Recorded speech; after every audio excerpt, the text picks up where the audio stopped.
Pada saat penerimaan PPDB online yang dilaksanakan di sekolah, di mana masih ada siswa masih ingin memilih sekolah favorit, padahal dia tidak masuk di zonasi. Sehingga dengan berbagai cara ya mereka berupaya agar masuk di sekolah favorit. Nah, sedangkan di kami berprinsip bahwa tidak ada sekolah favorit. Sekolah itu harus jadi favorit semuanya. Karena sarana ada, SDM ada, guru ada, tenaga pendidik ada, dan juga ada di wilayah di semua masyarakat.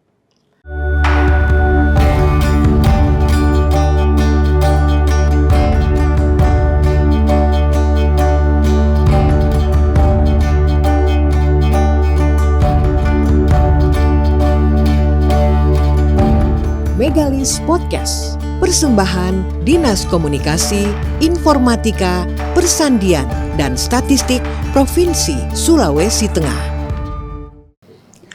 Assalamualaikum warahmatullahi wabarakatuh. Jumpa kembali bersama saya, Sudaryano Lamangkona Esos MSI, Kepala Dinas Komunikasi Informatika, Persandian, dan Statistik Provinsi Sulawesi Tengah.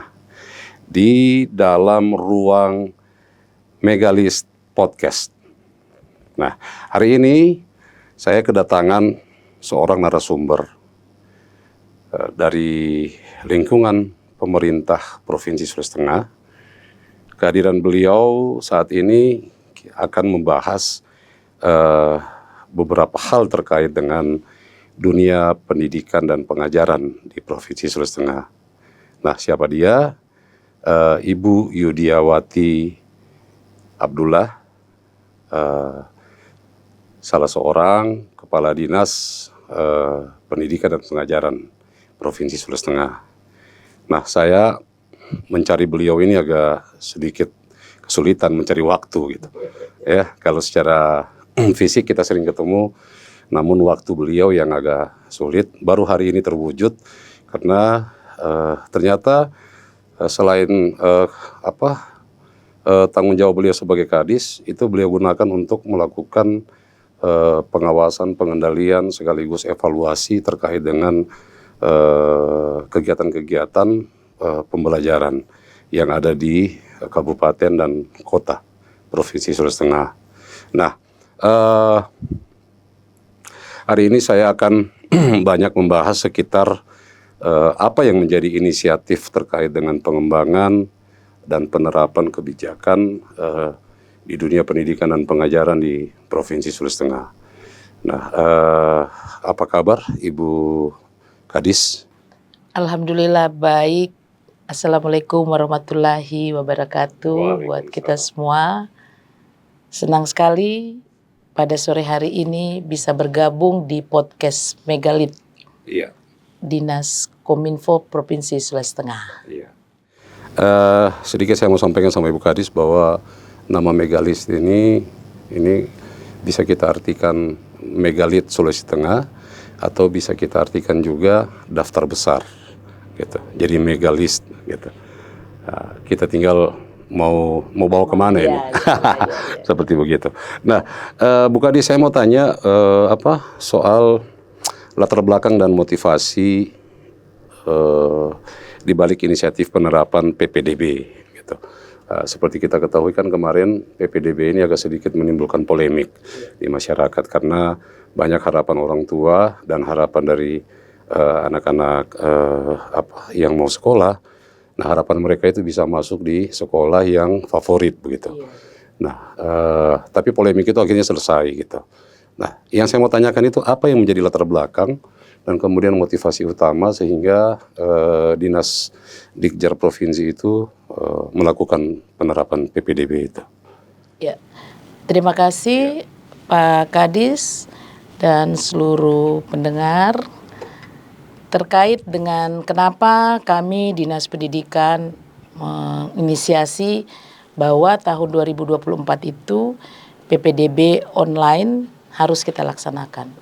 Yang pertama sebenarnya kalau kita bicara regulasi, bahwa PPDB ini sudah ada regulasi Permendikbud nomor 1 tahun 2021.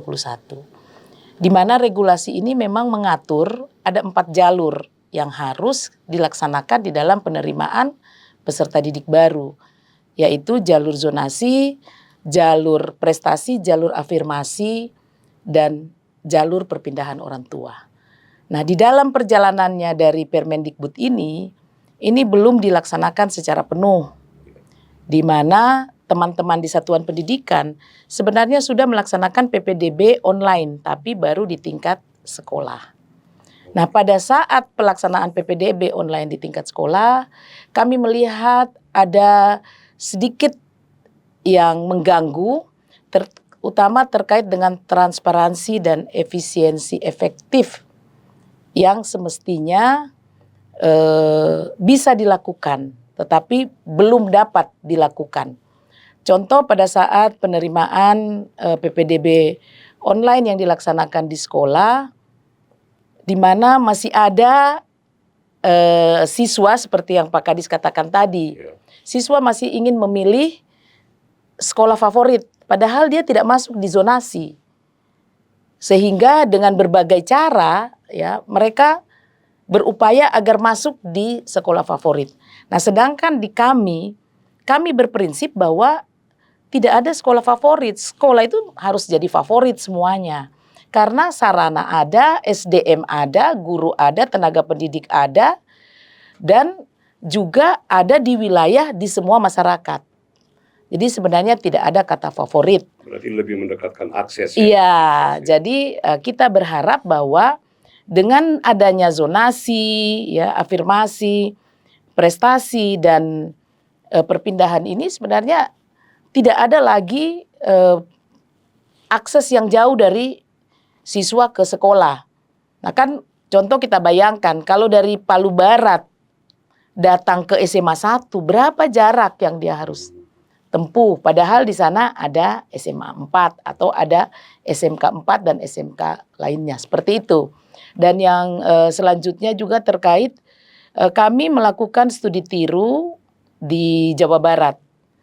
Di sana memang konsep dari PPDB sesuai Permendikbud itu sudah dilaksanakan secara penuh. Nah, kenapa kami tidak?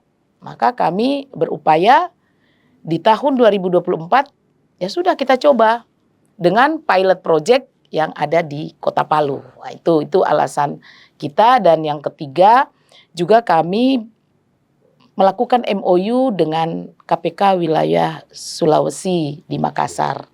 Karena menurut KPK bahwa ada potensi korupsi atau ada pungutan pada saat penerimaan siswa baru. Itu menurut hasil evaluasi dari KPK. Sehingga ya kami berharap jangan sampai kepala sekolah atau tenaga guru yang ada di satuan pendidikan terseret karena penerimaan siswa baru. Sehingga ya mau tidak mau, suka tidak suka, ya kami lakukan PPDB online yang dilakukan servernya itu ada di Dinas Pendidikan Provinsi Sulawesi Tengah. Oke, baik. Bu Kadis, saya lihat ini juga tadi Ibu singgung soal pemantauan yang dilakukan oleh KPK begitu. Karena ini juga bagian hasil dari konsultasi. Nah, saya coba mau bawa ini pada salah satu program yang tengah digulirkan oleh KPK, khususnya pada deputi pencegahan gitu. Iya. Nah, terkait dengan whistleblowing system gitu kan, WBS. Nah, ini sudah dilaksanakan di pemerintah Provinsi Sulawesi Tengah. Berarti antara PPDB dengan whistleblower system ini juga itu saling terkait gitu. Iya. Nah, terkait dengan itu. Nah, selain itu juga mungkin saya ingin memperkuat alasan tadi itu bahwa PPDB ini dalam konteks transparansi informasi ini juga bagian dari perwujudan Undang-Undang 14 2008 tentang keterbukaan informasi publik ya. Nah, jadi kaitannya semua ke sana.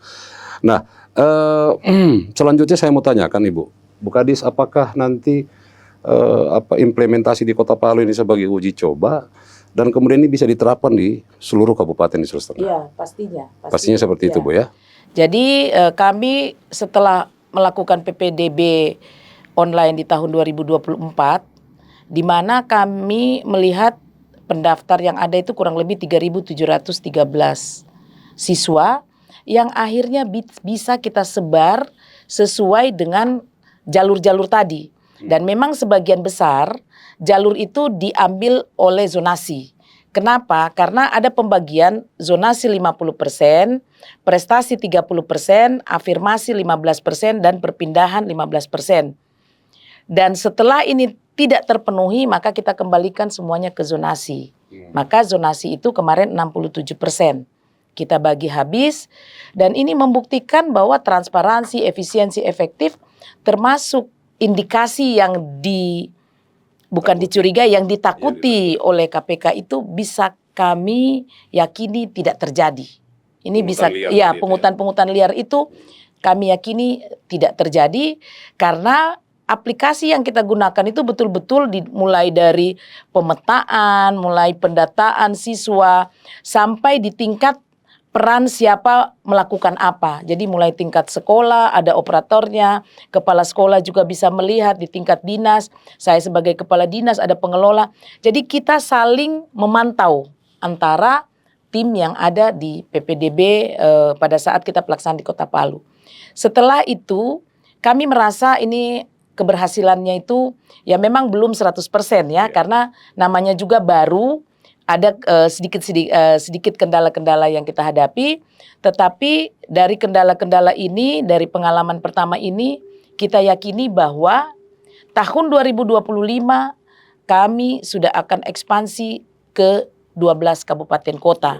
Dan saat ini kami sudah menyiapkan seluruh mulai timnya sampai servernya, aplikasi-aplikasi yang perlu perbaikan-perbaikan, ini sudah kita mulai, dan insya Allah di 2026 kita akan launching untuk 12 kabupaten. Oke, baik. Berarti sangat signifikan ya. Iya. Sangat signifikan terjadi perubahan sistem dalam proses penerimaan siswa baru itu. Nah, saya tadi mendengar penjelasannya Ibu Kadis itu, saya agak sedikit gelisah di soal psikologis begitu. Iya. Nah, bisa enggak Ibu Kadis cerita sedikit terkait dengan tantangan psikologis yang Ibu Kadis hadapi? Karena saya tahu bahwa Ibu Kadis ini kan punya keluarga yang besar di Kota Palu kan. Iya. Nah, semua ini pasti di lingkungan keluarga itu pasti punya anak yang atau kemenakan yang usia sekolah begitu. Iya. Bagaimana cara Ibu untuk menghalau ini problem-problem psikologis ini? Gitu. Ini berat ini pasti. Ini memang berat karena di tahun-tahun sebelumnya ya ada peran kepala dinas ya untuk bisa membantulah ya pada saat PPDB online ini ada di satuan pendidikan. Tetapi setelah kita berkomitmen, jadi memang untuk membuat atau melakukan satu program-program yang sifatnya untuk pelayanan publik, untuk masyarakat, itu harus ada komitmen dulu di tingkat dalam. Jadi alhamdulillah saya bersama 9 kepala sekolah itu berkomitmen bahwa tidak ada dusta di antara kita. Dan kita berkomitmen bahwa apa yang sudah tertuang di dalam PPDB ini harus kita laksanakan. Nah, terkait secara psikologis, saya punya kemenakan, saya punya sepupu, saya punya ya semua ya, mulai keluarga, teman dekat dan sebagainya. Nah, termasuk biasanya di level-level tertentu juga menitip kepada kita. Apa yang kami lakukan? Ya kami harus memberikan pengertian kepada pamannya keluarga saya, om saya datang, tolong dibantu. Saya harus berikan pengertian. Kalau dari Sigi dia masuk ke SMA 3, padahal di sana ada SMA 1. Sigi. Terus bagaimana caranya? Kalau dia dari keluarga tidak mampu, buktikan dia dengan surat-surat yang ada, pamannya dia penerima PIP, dia juga ada surat dari dinas sosial. Maka kami akan bisa memberikan kesempatan anak tidak mampu dengan afirmasi tadi. di cover ya? Iya, di cover masuk ke sekolah yang ada di kota. Nah ini, tapi kalau umpamanya tidak, ya minta maaf. Karena dia bukan zonasi, bukan afirmasi, ada satu cara lagi. Sebenarnya prestasi. Prestasi itu dibuktikan dengan sertifikat-sertifikat yang dimiliki. Itu juga bisa memilih sekolah. Kalau prestasi itu bisa memilih sekolah. Tapi kalau itu tidak punya, ya minta maaf. Karena saya sudah berkomitmen dengan teman-teman kepala sekolah dan teman-teman di dinas, tentu komitmen ini harus saya jaga. Ya alhamdulillah awalnya sih agak banyak keluarga yang kecewa, tetapi setelah diberikan pemahaman, mereka merasa bahwa kalau tidak pimpinan yang berkomitmen, tentu siapa lagi yang akan berkomitmen untuk mensukseskan PPDB online ini. Ya, ya. Tadi disinggung masalah afirmasi itu. Saya jadi tertarik. Artinya begini, kita tidak melepaskan di soal bantu-membantu itu untuk melihat status murid tertentu gitu kan. Tapi tentunya mungkin ini harus disesuaikan dengan aturan-aturan yang ada gitu kan. Nah, saya pikir ini memang berat itu. Tapi kemudian bagaimana Ibu Kadis melihat soal kesetaraan akses pendidikan dalam perspektif PPDB tadi itu? Apakah 1,5 ya? Jadi kita tidak bicara soal praktek kemarin, tapi kemudian 1,5 ini kita melihat ini apakah dengan sistem PPDB ini benar-benar bisa menjamin keberlanjutan sistem kependidikan secara setara begitu? Iya kan? Iya. Ya, jadi terkait dengan dari PPDB kemarin dan juga dari penyetaraan pendidikan, pengalaman kita menunjukkan bahwa dengan adanya PPDB ini, maka terjadilah pemerataan siswa di satuan pendidikan. Contoh umpamanya, di sekolah yang dianggap favorit ya, dalam tanda kutip favorit, akhirnya karena terlalu banyak yang masuk, sekolah itu yang sebenarnya dia punya rombel kelompok belajarnya atau ruang belajarnya itu hanya 10, karena banyaknya yang masuk, dia buka kelas baru. Padahal kelasnya itu sudah tidak ada. Akhirnya memanfaatkan ruangan-ruangan lain yang mestinya ruangan ini digunakan untuk kepentingan yang lain. Nah, kalau ini dibuka, kalau sarana kita mungkin tidak ada masalah. Yang kita permasalahkan adalah guru, tenaga pendidik. Kita tahu tenaga pendidik itu standarnya itu 1 minggu dia 24 jam. Tetapi dengan penambahan-penambahan seperti ini bisa terjadi tenaga guru kita itu bisa sampai 30 jam mengajari satuan pendidikan. Nah, sehingga dengan konsep ini maka pemerataan terjadi di mana-mana. Contoh, kalau dulu yang penuh itu SMA 1, SMA 2, SMA 3, SMA 4.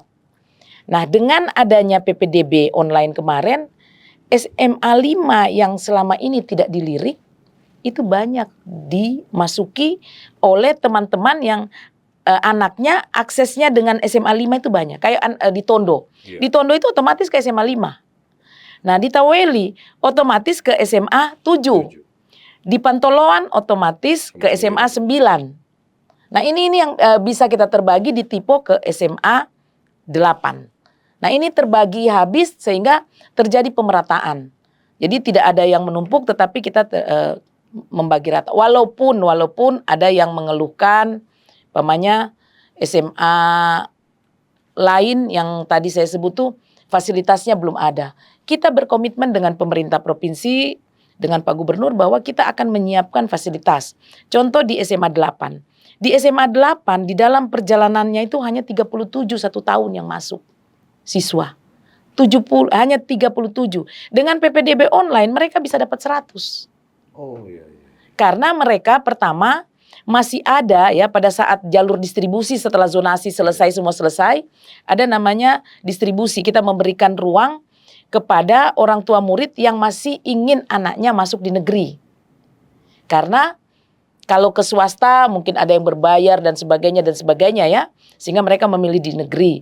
Jadi yang dari tidak diterima di SMA 4, mereka datang ke SMA 8. Berarti distribusi ini sudah mulai merata lah ya. Merata. Mereka datang ke SMA 8 sehingga SMA 8 yang tadinya hanya 37, maka mereka kalau SMA 8 tuh kemarin tuh buka penerimaan siswa baru tuh sampai Desember. Karena hanya 37 kelasnya banyak. Nah, dengan sekarang dengan PPDB mereka sudah menerima kurang lebih kemarin 100. Berarti hampir terkikis ini stigma ada sekolah yang favorit, ada sekolah yang tidak favorit. Memang itu yang ingin kita hilangkan, bahwa sekolah itu harus favorit. Jadi tidak boleh ada sekolah favorit dengan tidak. Maka sekarang kita tenaga pendidik kita juga mulai kita tingkatkan terus kompetensinya. Jadi melalui BIMTEK, workshop, sampai di tahun 2025 kami juga akan memberikan ruang kepada tenaga-tenaga pendidik untuk melanjutkan pendidikan dengan biaya pemerintah Provinsi Sulawesi Tengah di tahun 2025. Tapi risikonya Ibu Kadis kemudian ada di soal tenaga pengajar ya. Iya, Yang iya. tadinya mereka punya sistem kerja untuk belajar itu hanya mengajar hanya 8 jam, sekarang dengan penambahan itu jadi panjang ya. Apakah ke depan itu ada kebijakan yang akan diusulkan oleh dinas untuk penambahan tenaga pengajar atau penambahan sarana? Ya, jadi yang kami lakukan yang pertama itu ada satu wilayah. Jadi ada satu wilayah di Kota Palu itu yang memang tidak tersedia sekolah negeri di Laswani Kawatuna. Nah, selama ini mereka masuk di SMA 2, SMA 3. Sehingga SMA 2, SMA 3 setiap tahun itu pasti menambah ruang belajar, pasti tambah. Karena tadi itu harus mengcover anak-anak yang ada dari Kawatuna dengan Laswani. Nah, di tahun ini kalau kita lihat akses mereka itu kurang lebih 3.000 meter dari SMA. Padahal yang ada di sekitaran SMA 2 dengan 3 itu yang kami terima itu dengan jumlah siswa itu hanya kurang lebih 1.600 sampai 1.300. Jadi otomatis dia tidak masuk di zonasi. Dia juga tidak punya prestasi. Dia juga tidak dari keluarga tidak mampu. Jadi tidak ada alasan sehingga banyak yang kita dorong yang siswa dari Kawatuna dengan Laswani ini masuk ke sekolah swasta atau ke SMK. Terutama keluarga tidak mampu kami sampaikan. Ibu, kalau masuk SMA ada berpikir lagi melanjutkan. Tapi kalau masuk SMK punya potensi berada di dunia usaha, dunia industri atau mampu bekerja secara mandiri kalau tamat. Nah, sehingga kemarin ada pemikiran kami akan menambah satuan pendidikan di wilayah Laswani atau Kawatuna. Itu akan kita buka satuan pendidikan. Di sana ada swasta sebenarnya. Tetapi mereka masih banyak yang masih memilih negeri. Sehingga ya kalau nanti swasta ini pamannya ya tidak berkembang, kalau mereka berkenan untuk bergabung dengan dinas kita negerikan. Tapi kalau memang tidak ya kita otomatis pemerintah harus memikirkan SMA 10 ada di wilayah ini. Di wilayah itu. Iya, itu yang untuk mengcover itu. Iya, untuk mengcover agar anak-anak kita pastikan semua harus sekolah. Jadi tidak ada lagi anak usia sekolah yang tidak sekolah. Oke, baik. Saya kira ini sebuah inovasi ini ya, PPDB ini terkait dengan bagaimana satu pelan-pelan menghapus stigma gitu, stigma soal sekolah favorit, kemudian bagaimana mendistribusikan ini anak usia sekolah yang memang masuk di dalam zonasi, karena secara otomatis ini akan mengurangi pembiayaan begitu, beban dari orang tua. Nah, kalau ini direplikasi di 13 kabupaten, Ibu Kadis, bisa enggak Ibu Kadis jelaskan bagaimana kesiapan kabupaten juga dalam hal, karena ini kan sistem online gitu. Nah, bagaimana kesiapan kabupaten untuk menghadapi PPDB ini? Terus bagaimana upaya-upaya yang dilakukan oleh Ibu Kadis beserta jajarannya itu untuk melakukan pengendalian, pemantauan, pelaksanaan PPDB itu? Apakah infrastruktur digital itu sudah tersedia dan sumber daya manusianya sudah tersedia atau seperti apa? Ya, jadi untuk kesiapan kita akan ekspansi ke 12 kabupaten. Ya memang yang pertama kita melakukan koordinasi lintas instansi. Jadi kita sekarang sedang melakukan koordinasi komunikasi dengan Dukcapil terkait dengan berapa siswa usia sekolah di kabupaten kota. Itu yang pertama, termasuk juga dengan dinas sosial karena kita akan mau melihat berapa yang afirmasi. Jalur-jalur ini yang akan kita lihat. Terus juga kita sudah melakukan pendampingan di tingkat kabupaten kota, terutama kami dinas pendidikan kan punya UPT. Ada UPT cabang dinas. Jadi kalau di Palu, UPT wilayah 1 membawahi Kabupaten Sigi dan Kota Palu. Jadi nanti lewat cabang dinas inilah semua proses-proses dilaksanakan pada saat PPDB di tingkat kabupaten. Nah begitu juga kalau umpamanya Morowali itu punya wilayah 4 namanya. Cabang dinas wilayah 4 Morowali dan Morowali Utara. Nah ini sedang kita persiapkan baik tenaga personilnya yang sudah kita siapkan termasuk server yang akan diletakkan di semua UPT yang ada. Ini sudah sedang kita siapkan dan tentunya juga kita akan melakukan pendampingan pelatihan yang akan kita berikan kepada baik itu di tingkat satuan pendidikan maupun di cabang dinas yang dilakukan oleh tim kami yang ada di provinsi. Dan insya Allah dari sisi pembiayaan lain-lain itu sudah kita masukkan di anggaran 2025. Jadi kita siap untuk ekspansi ke 12 kabupaten. Benar-benar siap sudah ini Bu ya, insya Allah. Bu Kadis ya, insya Allah. Ya kita doakanlah bagaimana program dari Dinas Dikjar Provinsi Sulawesi Tengah ini terkait dengan pelaksanaan PPDB secara online ini bisa dimudahkan, dilancarkan dan kemudian bisa membawa hasil dan manfaat bagi kita semua. Bu Kadis, saya kira banyak hal sudah yang Ibu Kadis jelaskan tadi terkait dengan PPDB ini. Saya minta closing statement dari Ibu Kadis terkait dengan PPDB tadi ini. Iya. Jadi, sekaligus harapan Bu. Ya, jadi terkait dengan closing statement tidak perlu orang tua ragu dengan sistem PPDB ini. Karena PPDB ini kita akan melakukan pemerataan pendidikan secara menyeluruh. Sehingga semua sekolah akan menjadi sekolah favorit dan akses anak-anak kita datang ke sekolah lebih mudah. Dan yang terakhir, semua guru yang ada kita tingkatkan kapasitasnya.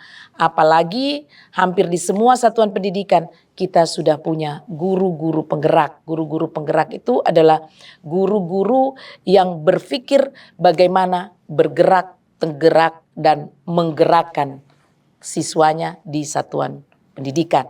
Sehingga saya berharap kepada seluruh masyarakat yang ada di Sulawesi Tengah, mari kita dukung PPDB di tahun 2025.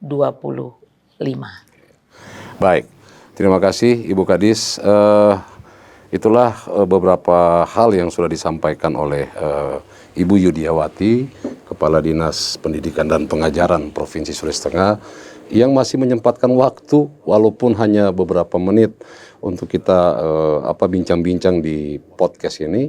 Sekaligus ini juga bagian dari sosialisasi agar seluruh masyarakat di Sulawesi Tengah itu bisa mengetahui dan kemudian bisa menghadapi dan mempersiapkan diri untuk menghadapi PPDB ini. Nah, ini salah satu bentuk inovasi yang dilakukan oleh Dinas Pendidikan dan Pengajaran Provinsi Sulawesi Tengah. Sekaligus ini bentuk dari adaptasi untuk transformasi digital Indonesia di Sulawesi Tengah. Mudah-mudahan PPDB ini bisa berjalan dengan baik, dilancarkan dan kemudian bisa membawa manfaat bagi kita semua, terutama untuk distribusi anak-anak usia sekolah, dan semoga Sulawesi Tengah tidak ada satu anak pun yang tidak bersekolah. Saya kira demikian, terima kasih atas perhatian kita semua. Salam Megalis. Terima kasih. Assalamualaikum warahmatullahi wabarakatuh. Waalaikumsalam warahmatullahi wabarakatuh.